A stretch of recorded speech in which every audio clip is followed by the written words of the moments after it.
Heating effect of electric current, इसका application भी दूसरा है। Heating effect of electric current. अच्छा देखिए, जैसे एक हमारा वायर है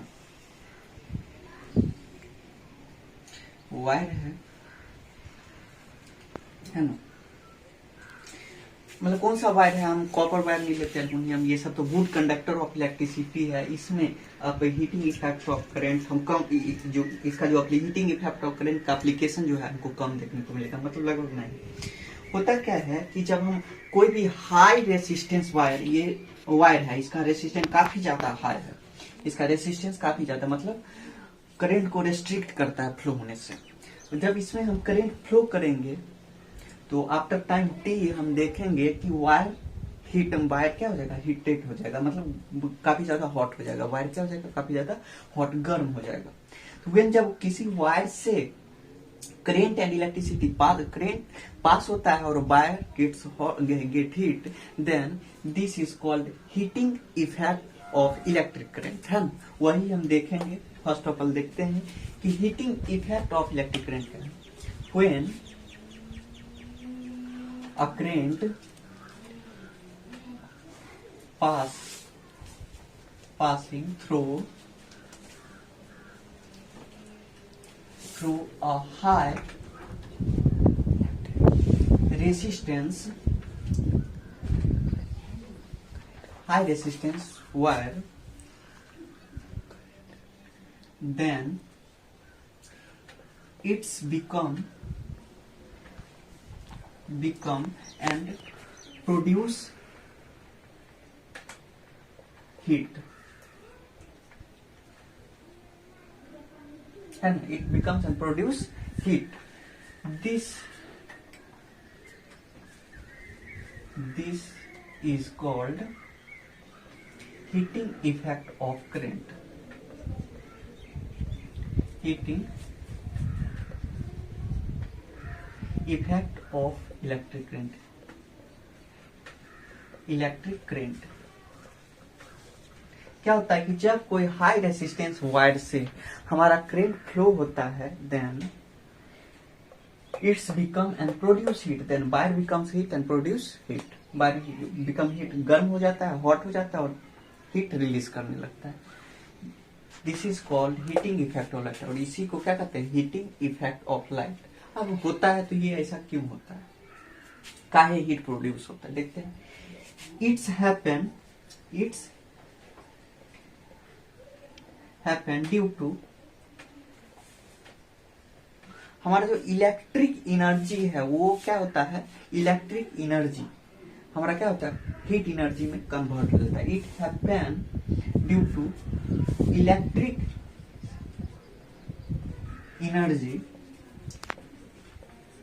energy convert into heat energy, heat energy. और इसका हम ढेर सारा एप्लीकेशन हम देखते हैं, जैसे हम आयरन में देखते हैं, आयरन में देखते हैं, बल्ब जो हम ग्रो करते हैं, बल्ब का फिलामेंट में इसका एप्लीकेशन का यूज किया जाता है ना। हीटर में इसका एप्लीकेशन का यूज किया जाता है, मतलब ढेर सारा इसका एप्लीकेशन हम लोग देखते हैं, आगे देखेंगे, है ना। तो देखते हैं कि actually electrical energy heat energy में कैसे कन्वर्ट होता है, अभी हम यही देखेंगे। अभी इसी को हम देखेंगे सही से कि आखिर इलेक्ट्रिक एनर्जी हीट एनर्जी में कैसे कन्वर्ट हो रहा है ना।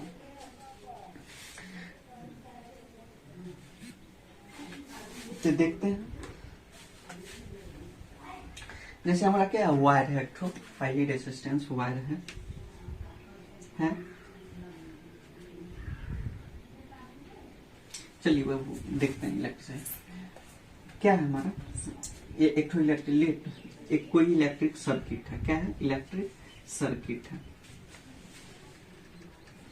कोई इलेक्ट्रिक सर्किट है हमारा, है ना।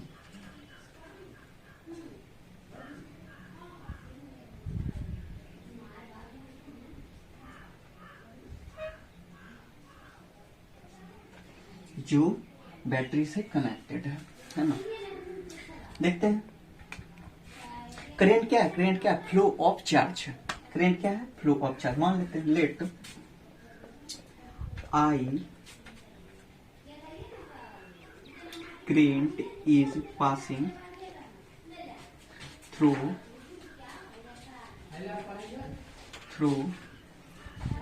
a high resistance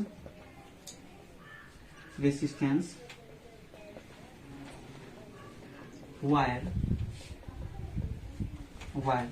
and let the source of electric potential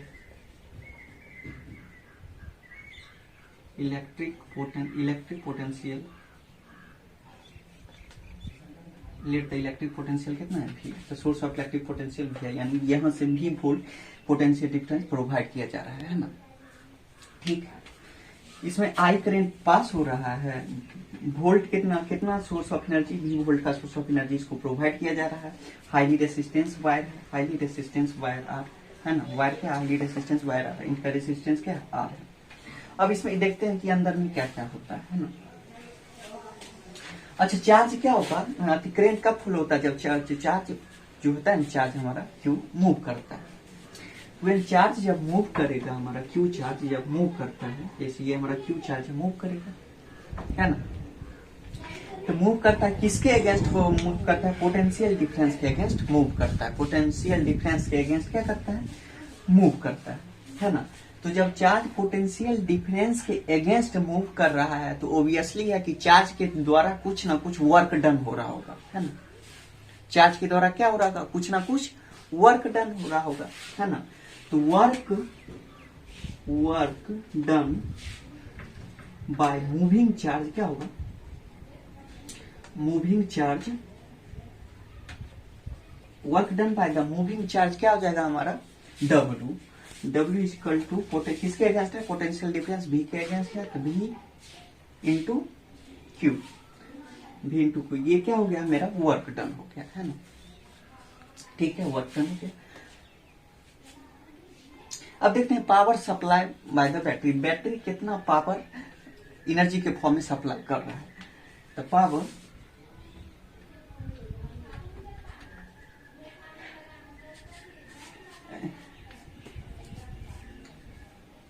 power supply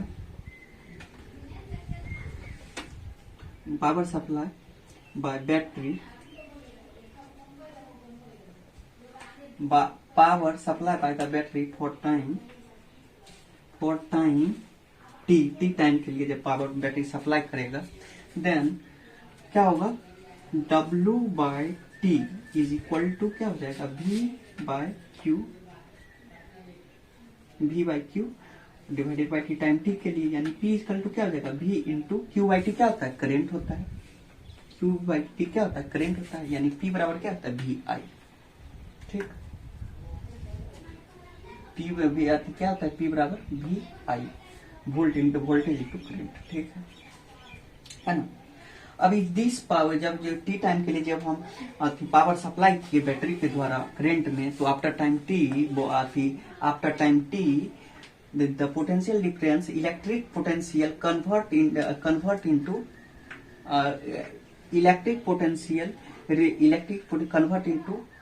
heat energy में after time T electric potential convert into heat energy में क्या होता है, कन्वर्ट हो जाता है। एंड देन हम क्या कह सकते हैं कि जो एनर्जी हमारा पावर सप्लाई, यहाँ इससे ज्यादा बेटर होगा, power input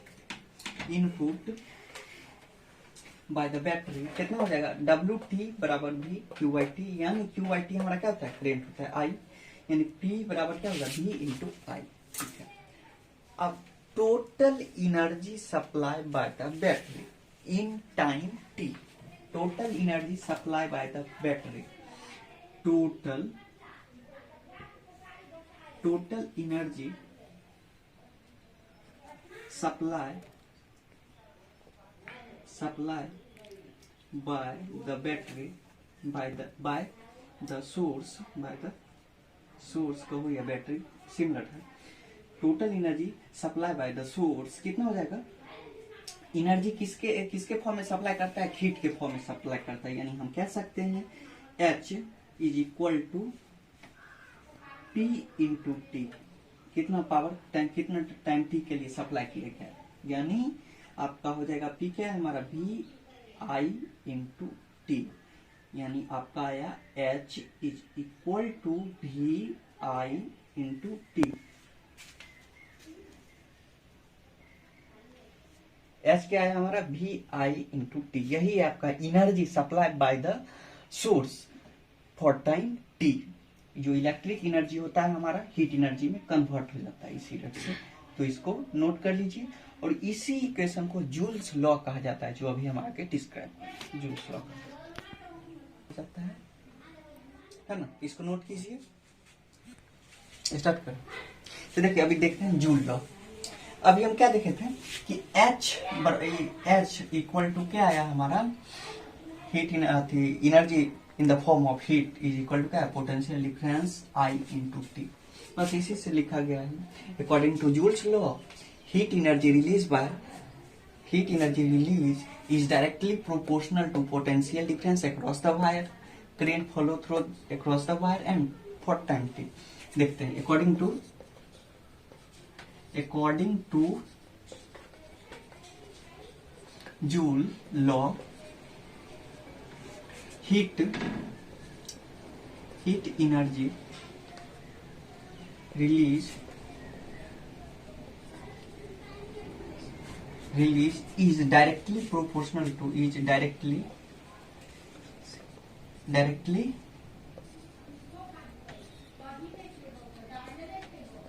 directly proportional to potential difference across the battery। potential difference पहला क्या है potential difference across the battery, potential difference across the battery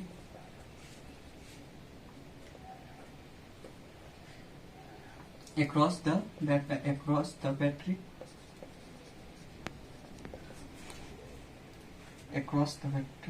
potential difference across the battery wire, across the wire। second, current flow through the wire, current flow through the wire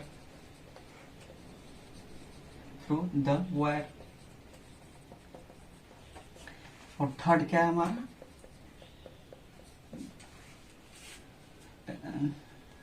time,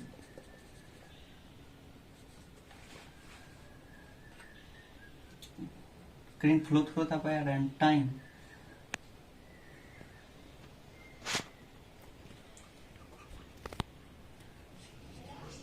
taken to flow the time taken to flow the current। यही आपका क्या है joules law है, तो इसको याद कर लीजिएगा, है ना। अब हम